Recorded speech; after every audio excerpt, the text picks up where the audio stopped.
In this video, I'm going to show you how to deflame your golf swing. Now, most of my videos are about how to deflame your body with nutrition.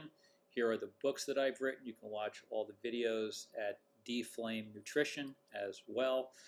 A new book is coming out soon, probably by first week or second week of August. It'll be about how to deflame the immune system. So you can check them out on Amazon and check out deflame.com. So I don't only just sit around and do nutrition stuff and read. I also like to play golf. And so 20 years ago, I learned about from a teaching pro, master professional named Don Trahan. He had a very short backswing, or a three-quarter backswing. And so I did a study with that, and we showed that you could actually not lose club head speed or accuracy, and the idea was to hopefully protect the back. So it wasn't really so much on ensuring effectiveness, it was more on the fact that you don't lose speed with the swing if the backswing is shorter. And you can see this really clearly if you watch Tony Finau on a YouTube video. Just Google Tony Finau. You can see how short his backswing is. A guy bombs it a mile. And you can watch Don's son, DJ, who's on the PGA Tour. Not as well known as Tony, but he bombs it a mile too, and he's got a really short backswing now. So this paper that we did back in 2001, it was cited by 67 other researchers around the world looking at the golf swing and back pain in most cases. So what is the secret to deflaming your swing? Is one simple fix, and here it is. So your address position, this is me, should be your impact position. So I did this video recently, so we're talking July now. I hadn't played golf for like 15 years until last June. A friend of mine was in town on business. He says, hey, you want to play golf? So I said, sure. I'm like, I kind of like this. So I started playing again. And then I realized I made a deal with myself. The only way I'm going to play is if I walk. So this course that you're looking at right here is a great walking course built in 1950. So the greens and tees from hole to hole are close together, perfect for walking. So that's my rule. I will only play if I walk. So it's not just golf, it's exercise. Fresh air, walking, blue sky, and super duper social distancing. Physical distancing, whatever language that you want to use. So back in January of 2020, I was a 10 handicap, and now my index, the USGA index, is a 6.3. I think it's really more of an 8, but however they tally up the numbers, it's a 6.3. So the point is I dropped it 3-4 index points in 6 months, and the reason why is because I hadn't been traveling on weekends, so I have a lot more time to play. I usually travel on weekends, now I don't, so I can play Friday, Saturday, and or Sunday if I wish. And I don't go to the range hardly ever, like maybe, I don't know, 10 times in the past year. So I never go. I just go out and I just walk at the very end of the day and play. So I figured out at one point that this is the secret. You want to make sure, and I'll show you how I came upon this. Boom. So setup is impact. Really simple. So let's look at the swing more in total. And so this would be my address position. Now, one of the biggest issues that every amateur will say is, I didn't stay down on the ball. And I think the reason why people don't stay down is because they are too close to the ball, and therefore they have to stand up. Now, pros have ways that they get around this, because all pros, not all, but most pros also stand too close to the ball. They're just much better at compensating. Us amateurs, we kind of suck at it. So whether you're a pro or an amateur, you want to have the best chance of delivering the club head squarely at impact. The best way is to make sure that your impact position is your address position. So this is address. Notice that the red line going across my hat. So backswing. Now, you could argue, say, well, you got a wrist thing here, the club face is closed. Well, I'm not changing that. Never going to change that. Don't care about changing that. Tried, can't do it, not going to worry about it. All I care about is impact position, being address position. Top of the backswing, used to go further, but now I'm 60, can't go as far. We can see not standing up, so I'm staying down as the language is. Halfway down, staying down, and coming up a teeny bit, but nothing special, and through impact, kaboom. There it goes. This is par 5, and the ball is flying way down the fairway, lands about here, top of that hill, rolls down to the 200, so it's about a 280-yard drive roughly, which is not maybe longer. It's hard to really tell on this hole.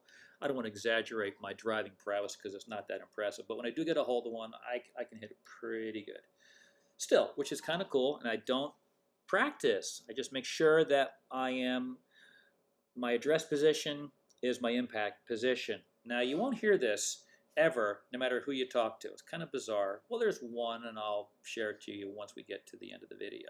So make sure you watch the whole video. So this is Phil Blackmar, ex-PGA Tour player, Nicole Castrali, ex-LPGA Tour player, looking at Tiger's swing between 2000 and 2014. So this is a while back. The point, though, I want to show you is that this is what Nicole says. Tiger says he is always playing catch-up with his new golf swing. Well, what is different between his new and his old? Well, his old golf swing, you can see he's younger, and they call this clearing the hips, right? Basically his pelvis is facing the target, compared to now his pelvis is not facing the target. And so why is that? Well, because he's not rotating his hips as much. If you don't rotate as much and you're too close to the ball, you'll feel like your arms are behind you. So what Tiger should do is back up a little bit. He should back up a little bit. Not complicated. I'll show you how this is actually an admired approach. The impact position being the address position is actually admired by major championship winners. I'll show you at the end of the video who I'm talking about. So here's Nicole. Look at her impact position. You can see it's perfectly square. Beautiful. If you watch this short video, it'll be regular and slow motion, and you will not see the fault that she has. So here is her address position. You can see it's very different than mine. Now, who would you rather be, her or me, in terms of golf? Well, her, of course, because her compensation is perfect. My compensation sucks. Therefore, I have to back up. But she won on the LPGA Tour, but not a lot, which is why she's not playing anymore. So what is her problem? She should be teeing the ball either there or there so that her impact position, her address position that is her impact position. Because if you do not rotate your hips well, so imagine if she was able to rotate her hips, her pelvis, as well as Tiger, she would be over here at impact with her hips, and that gave her plenty of room for her arms to clear her body. But she doesn't rotate well. Look what she does. She does Quasimodo. So how do you teach someone to do this? Stand too close to the ball and do Quasimodo. Now, of course, she keeps her head down, but you don't want to do a massive spine flexion movement just so you can get your arms past your body because you're too close to the ball. And she manages to keep this all the way through, which is why she blasts the ball straight. You cannot teach this, and this is not easily repeatable over and over and over again. So if you're going to be close to the ball, you need to either jump at impact, which is difficult to do, like Justin Thomas is a bit of a jumper, or was at one point. Matthew Wolff has got a really cool initiator for his golf swing, and he's got a cool little backswing, and he jumps as well because he's too close to the ball. So they could be much more efficient if they were not as close to the ball, much less compensation having to go on. Now, many people do this. Even long drivers do this. I'll show you in a couple of seconds. But you can see at impact, look at the difference. How Tiger is far more free to move his arms through the ball because he is rotated away from the ball. Nicole has not, therefore she's doing Quasimodo. This is a long drive champ, or a long driver. Not if he's a champ or not. Let's see, it was long drive. I'm not sure if it was him or if this is Miller or not, but blasting at 407 yards. So here's impact.